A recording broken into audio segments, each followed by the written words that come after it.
ದೆಹಲಿಗೆ ಹೋಗೋದು ಬರೋದು ಇದ್ದೇ ಇರುತ್ತೆ ಅಂತ ಹೇಳಿ ಬೆಂಗಳೂರಿನಲ್ಲಿ ಡಿಸಿಎಂ ಡಿಕೆ ಶಿವಕುಮಾರ್ ಹೇಳಿದ್ದಾರೆ. ನಾನು ದೆಹಲಿಗೆ ಹೋಗದೆ ಮತ್ಯಾರು ಹೋಗ್ತಾರೆ ಹೇಳಿ? ಯಾವಾಗ ಸಭೆ ಇರುತ್ತೋ ಆಗ ನಾನು ಹೋಗಬೇಕಾಗುತ್ತೆ, ಹೋಗ್ತಾ ಇರ್ತೀವಿ, ಬರ್ತಾ ಇರ್ತೀವಿ. ಅದಕ್ಕೆ ವಿಶೇಷ ಅರ್ಥವನ್ನ ಕಲ್ಪಿಸುವುದು ಬೇಡ ಅನ್ನೋ ರೀತಿಯಲ್ಲಿ ಡಿಕೆ ಶಿವಕುಮಾರ್ ಮಾತಾಡಿದ್ದಾರೆ.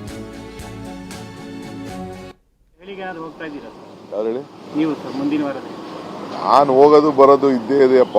ನಾನು ಹೋಗದೆ ಯಾರು ಹೋಗ್ತಾರೆ?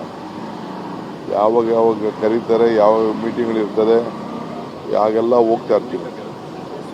ಈಗ ಆಫೀಸರ್ಸ್ನೆಲ್ಲ ಮೀಟ್ ಮಾಡಬೇಕು ಇನ್ನೊಂದು ರೌಂಡು. ಈಗ ಯಾವುದೋ ಒಂದು ಅರ್ಬನ್ ಪ್ಲಾನಿಂಗ್ ಅಂತ ಒಂದು ಇಶ್ಯೂ ಇದೆ, ಅದ್ರ ಬಗ್ಗೆ ಕೂಡ ಒಂದು ಡೀಟೇಲ್ ಬಂದಿದೆ. ನಮ್ಮ ಆಫೀಸರ್ಸ್ ಕಳಿಸ್ತಾ ಇದ್ದೀನಿ, ಮೋಸ್ಟ್ಲಿ ನಾಳಿದ್ದು ನಮ್ಮ ಆಫೀಸರ್ಸ್ ಹೋಗ್ತಾರೆ. ಅದ್ರ ಬಗ್ಗೆ ನಮ್ದೊಂದು ಡಿಮ್ಯಾಂಡ್ ಆಗ್ತಾ ಇದ್ವಿ. ಮುಂದಿನ ವಾರ ದೆಹಲಿಗೆ ಹೋಗ್ತಾ ಇದ್ದೀರಾ? ಯಾರು ಹೇಳಿ? ನೀವು ಸರ್ ಮುಂದಿನ ವಾರದಲ್ಲಿ? ನಾನು ಹೋಗೋದು ಬರೋದು ಇದ್ದೇ ಇದೆಯಪ್ಪ. ನಾನು ಹೋಗದೆ ಯಾರು ಹೋಗ್ತಾರೆ? ಯಾವಾಗ ಕರೀತಾರೆ, ಯಾವ ಮೀಟಿಂಗ್ಗಳಿರ್ತದೆ, ಯಾಗೆಲ್ಲ ಹೋಗ್ತಾ ಇರ್ತೀವಿ. ಈಗ ಆಫೀಸರ್ಸ್ನೆಲ್ಲ ಮೀಟ್ ಮಾಡಬೇಕು ಇನ್ನೊಂದು ರೌಂಡು.